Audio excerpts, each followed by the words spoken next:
கொஞ்சம் எண்ணெய் ஊற்றிக்கலாம். நம்ம இதில் இந்த வெங்காயத்தை போட்டுடலாம்.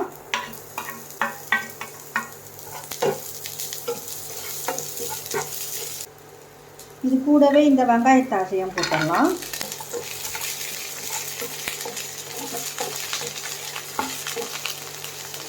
டெமி பியர் கஃபே அளவுக்கு இஞ்சி பூண்டு போடுறேன். நான் வீடியோ எடுக்கிறதா நினச்சிக்கின்னு இந்த கறியை நான் போட்டுட்டேன். நான் கொஞ்சம் அத்தாசியம் பண்ணலை, அந்த புத்த தையத்தை மறந்துட்டேன். இந்த பாருங்கள், இதில் வந்து இப்போ நான் கறி போட்டுக்கிறேன். லேசாக கொஞ்சோண்டு உப்பு போட்டேன், அவ்வளோதான். மற்றபடி வேறு எதுவுமே போடல. இப்போ வந்து நான் முழு தூள் போட போகிறேன். இது தான் ஒன்று நான் வந்து கொஞ்சம் அவசரப்பட்டுட்டு வச்சுக்கோங்களேன்.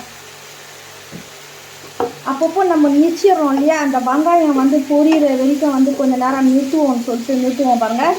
அது அப்படியே மறந்துடுவோம். நான் அதுக்கப்புறம் தான் யோசனை பண்ணுவோம், ஒன்றும் மறந்துட்டோம் பாரு வீடியோவை அலிமை பண்ணுறதுக்கு அப்படின்னு நினச்சிக்குவோம். அதுதான் நீங்கள் வேறு எதுவும் நினச்சிக்காதீங்க, நான் எதோ மறைச்சிலாம் நான் செய்யலை. இது ஒன்றும் பெரிய ரெசிபி கிடையாதுங்க, சிம்பிளான ரெசிபி தான் இது.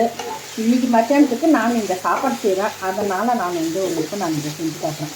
ஓகே, எள்ளு போட போகிறேன். கொஞ்சோண்டு சோஜா ஊற்ற போகிறேன். சோஜா வந்து ஒரு 1.5 கரண்டி பியர் சூப் அளவுக்கு நீங்கள் போட்டிங்கனாக்கா உங்களுக்கு கரெக்டாக்கோங்க. இப்போ வந்து நம்ம கொஞ்சம் நேரம் வந்து இப்போ நம்ம இதை வேக வைக்கணும், ஏன்னா கறி வேகணும் இல்லையா. அதனால் வந்து நம்ம சின்ன அனலில் இப்போ வந்து நம்ம ஒரு கொஞ்சம் நேரம் வேக வைக்கலாம், ஒரு 5 நிமிஷம்.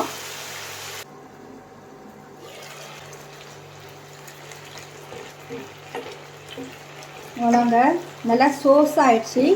இந்த கறியை எடுத்து வச்சுட்டு நம்ம இன்னொரு வானல் போட போகிறோம். இப்போது ஒரு சின்ன துண்டு பேர் போட்டுக்கிறேன். நான் வந்து 3 முட்டை எடுத்துக்கிறேன்.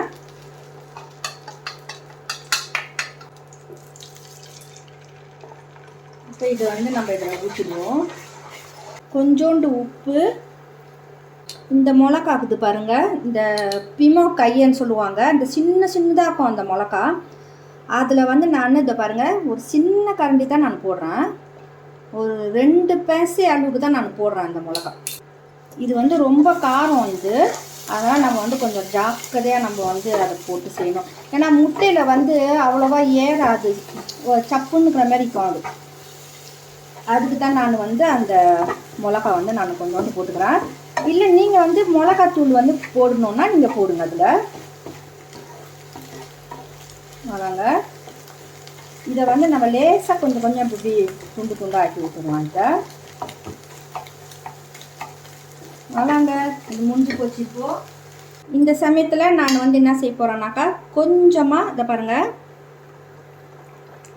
கேரட்டு போடுறேன் கொஞ்சமாக. இப்போ இந்த முட்டையும் போடுறேன்.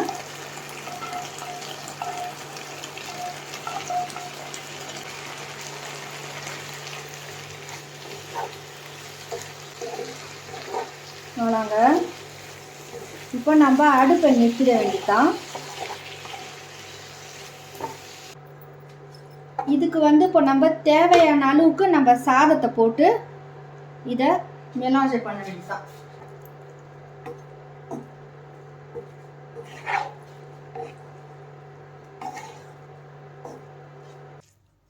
பஸ்மதி அரிசி தான் போட்டுக்கிறேன் இதில், சூப்பராக இருக்கும் வந்து அந்த அரிசியில் செஞ்சாக்கா.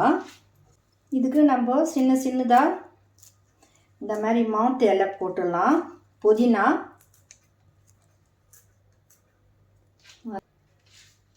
கொஞ்சமாக கொத்தமல்லி. போன்ஜூர், வணக்கம். எல்லோரும் எப்படி இருக்கிறீங்க? செக்மாக்குறீங்களாங்க? நாங்கள் இங்கே எல்லாரும் செக்மாக்குறோம். அதே போல் நீங்கள் எல்லாரும் சூப்பராக இருப்பீங்கன்ட்டு நினைக்கிறேன். இன்றைக்கி வந்து நான் ஒரு ஃப்ரைட் ரைஸ் செஞ்சுக்கிறாங்க. அது வந்து நம்ம ஃப்ரைட் ரைஸ்ன்னு கூட நம்ம சொல்லலாம். இன்றைக்கி வந்து நான் செய்கிற சாப்பாடில் வந்து சிக்கன் போட்டுக்கிறேன், முட்டை போட்டுக்கிறேன், கேரட் போட்டுக்கிறேன். ஓகேங்களாங்க, இதை போட்டு நான் உங்களுக்கு இன்றைக்கி ஒரு சாப்பாடு நான் செஞ்சு காட்டிக்கிறாங்க. வாங்க, நீங்கள் அதை பார்த்துருப்பீங்க எப்படி செஞ்சுக்கிறேன்னு சொல்லிட்டு. ரொம்ப ஈஸியானது. நான் வந்து இன்றைக்கி மத்தியானத்துக்கு சாப்பிட்றதுக்கு வந்து இன்றைக்கி இப்படி செய்யலாம் அப்படின்னு சொல்லிட்டு செஞ்சேன். அதெல்லாம் எனக்கு ரொம்ப ரொம்ப சந்தோஷம். உங்களுக்கு நான் இந்த வீடியோவும் வந்து நான் உங்களுக்கு போட்டுது, ரொம்ப பெரிய கஷ்டம் கிடையாது. அதை வந்து நீங்கள் வீட்டில் வந்து நீங்கள் செஞ்சு சாப்பிட்டு பாருங்கள். ஓகேங்க, நான் உங்களை அடுத்த வீடியோவில் சந்திக்கிறேன். ஓகே, பாய்.